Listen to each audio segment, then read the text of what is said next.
Welcome to today's deep dive. We're really excited to get into this one. You guys want to hear more about Danny Rolling, the Gainesville worker, and let me tell you, this was going to be a wild ride. We've got court documents, we've got articles. It's not just about the crimes themselves, but like his whole life leading up to Gainesville. Yeah, it really is, I mean, disturbing for sure, but also fascinating from like a psychological perspective. This wasn't just some isolated thing. Gainesville in 1990, it was a typical college town, everyone felt safe. Yeah, And then over 4 days in August, 5 students murdered in their apartments. I mean, it was national news. 5 murders in 4 days. That's insane. I can only imagine the panic that must have just gripped the town. Oh, absolutely. The impact was huge. I mean, just think about it. Suddenly, like walking home at night or even, just being alone in your apartment, totally different. That sense of security is gone. And once it's gone, it's hard to get back. Right, and it's easy to get caught up in the big picture, but these were real people. 5 people whose lives were cut way too short. Yeah, I mean, you had Sanja Larson and Christina Powell. They were roommates, just starting their freshman year. Wow. Krista Hoyk, she was a chemistry student at Santa Fe College. And then Tracy Pauls and Manny Taboda, both 23, they were roommates too. It's heartbreaking. And we know most of the victims were, petite brunettes, kind of like Rolling's own mother. Does that tell us anything? I mean, from a criminal psychology standpoint, what does that say about his victim selection? That's what investigators always look for, right? It's called signature, these little details that go beyond just the act itself. So in this case, yeah, choosing victims who physically resemble someone important from his past. It could be unresolved issues, maybe even like a twisted revenge fantasy. That's chilling. With a case this big, the pressure on the police must have been enormous. Did they suspect Rolling right away? Not at all, actually.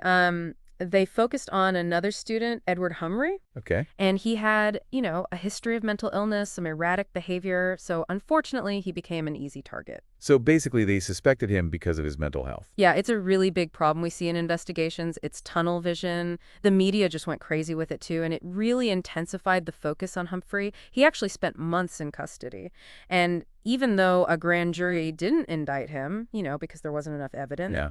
the damage was done. What a nightmare for him. So if they were so focused on Humphrey, how did they finally figure out it was Rolling? Well, it turns out this wasn't Rolling's first time being violent. Months after the Gainesville murders, police in Shreveport, Louisiana, started looking at a triple homicide there, and there are a lot of similarities. Okay. The victims were Tom Grissom, his daughter Julie, and his grandson, Sean, who was only 8. And they found Julie's body posed just like some of the victims in Gainesville.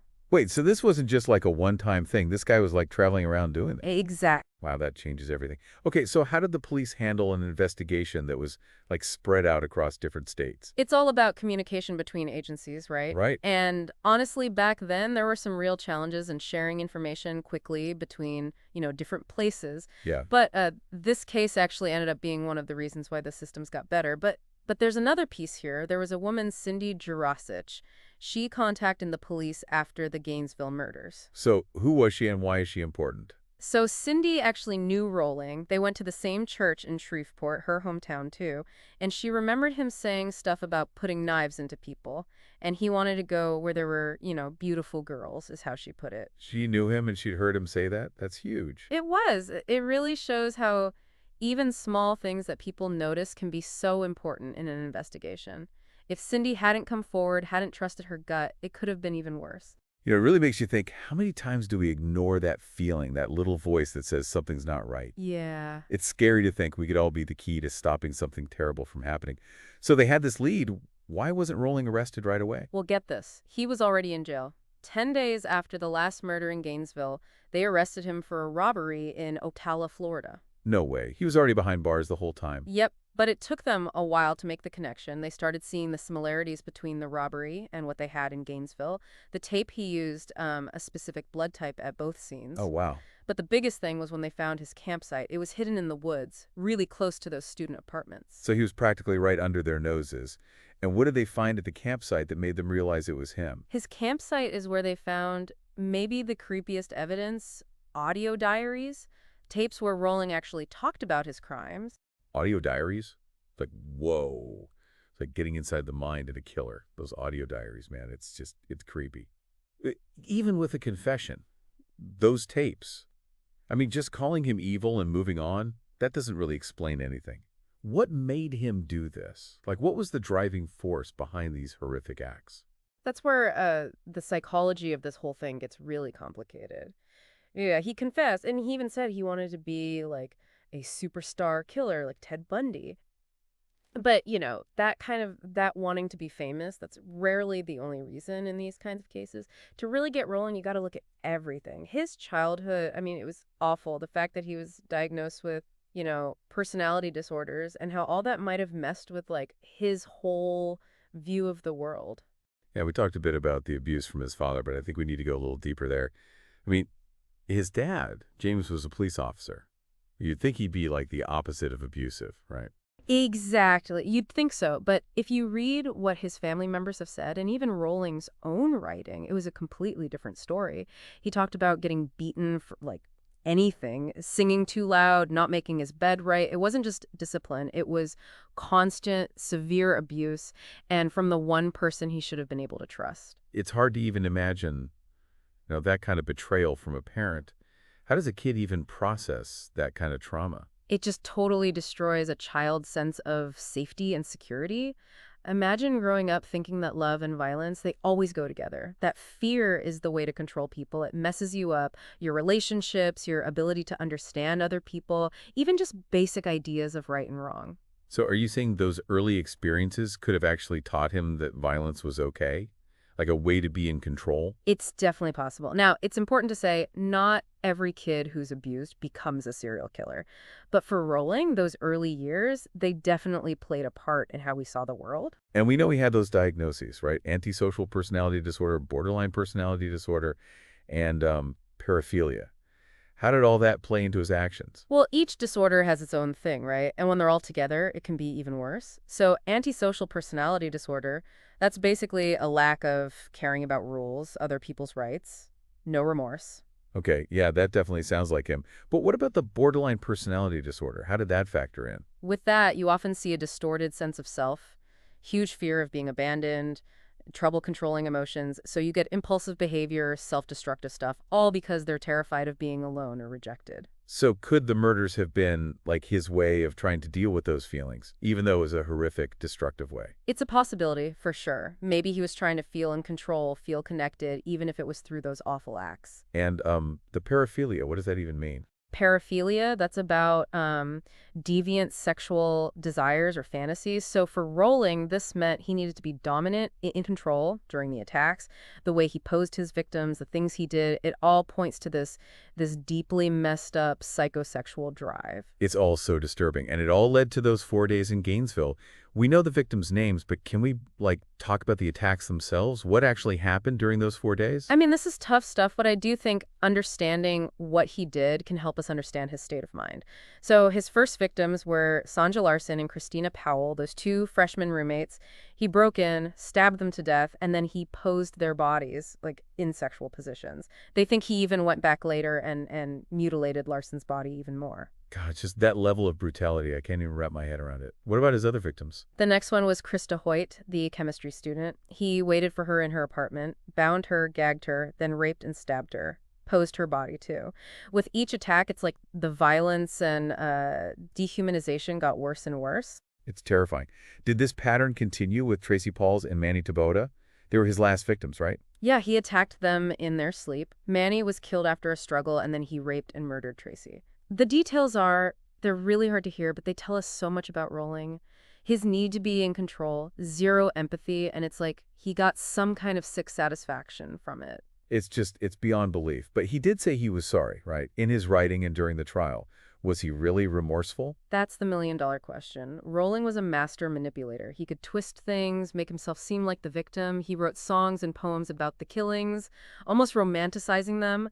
So did he really feel bad, or was that just another way to control the story? It's like he was creating this character, this fake version of himself, to justify what he did. What about the people he terrorized?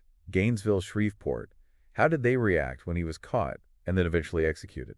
I mean, there was relief, of course, he was off the streets, but, the damage was done. The families, they're still dealing with this incredible loss.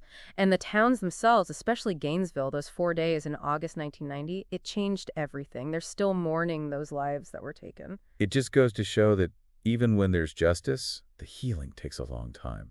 Looking back, were there any signs?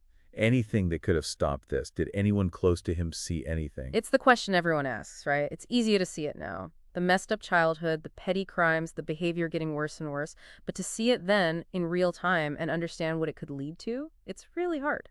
It makes you realize violence is a complicated issue. You can't just come up with easy solutions or think you can predict when these things will happen. Absolutely. It shows we need a different approach. We need to address the bigger problems like poverty and abuse. We need better access to mental health care. And we need to create a society where people feel okay asking for help, reporting things that seem off without feeling judged. So we've spent 2 full parts on Danny Rolling, right? We talked about who he was, what might have turned him into, who he became, and just how awful his crimes were. But now I think it's time to talk about what happened after.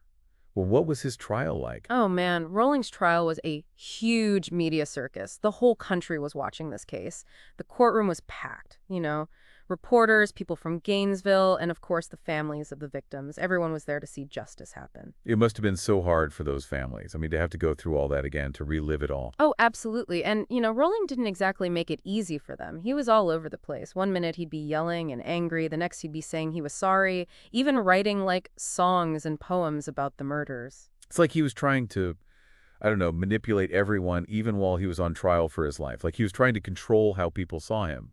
Yeah, that's what some people think. Some psychologists believe he was just desperate for attention, trying to make himself look better, even though what he did was just monstrous. But then, just as they were about to decide on his sentence, Rowling did something unexpected. He just pleaded guilty to everything. He admitted to it all. Why? What made him change his mind? Honestly, nobody knows for sure. Some think he was hoping for a lighter sentence. Others think he was actually feeling guilty and wanted to, spare the families from having to go through a long trial. It's hard to know what he was really thinking, but whatever the reason, he got the death penalty. What was his reaction to that? It's like he'd accepted it, In the years before they executed him in 2006, he found religion, said he was finding peace in his faith. So do you think he's actually remorseful in the end? That's the question, isn't it?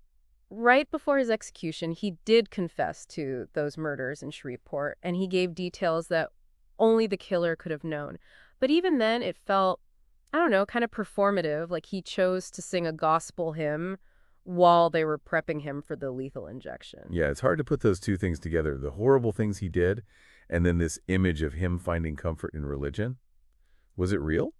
Or was it just another act? I think that's something everyone has to decide for themselves. There's no easy answer. And that's part of what makes this case so fascinating and so disturbing. It makes you question everything you thought you knew about good and evil, about regret, about how the human mind even works. And we've talked a lot about Rowling, but I think it's important to remember the victims. We know their names, but what were their lives like, before all this? It's so important to remember these were real people. Young people with dreams, with their own personalities. Sonja Larson, she loved to dance. She was a really talented artist. Christina Powell was a bright student who wanted to be a vet. Krista Hoyt, she had this amazing laugh, and she loved chemistry. Tracy Pauls was known for being so kind and generous, always putting others first. And Mehdi Taboda, he was a great student, a loyal friend. It's awful to think about all the things they could have done, all the things they'll never get to experience. It is, but even though their lives were cut short, their memories are still alive. Through their families, their friends, everyone who knew them, we remember them not just because of this case, but because we want to create a world where this kind of thing doesn't happen anymore. Man, this deep dive has been a lot. Disturbing, sad, but also, I think, important. What's the one thing you want our listeners to take away from this? I think the biggest thing is we can't always stop these things from happening, but we can try to understand why they happen, see the warning signs, and create a culture where people feel safe asking for help and stepping in when something's wrong. The Danny Rowling case, it shows us that evil can look like anyone. It reminds us to be aware, to be kind, and to never forget that we all have a part to play in making the world a safer place. That's a really powerful thought, and I think that's a good place to end our deep dive into this case. We hope this has given you some things to think about, maybe even inspired you to do something to help prevent future tragedies. Thanks for listening.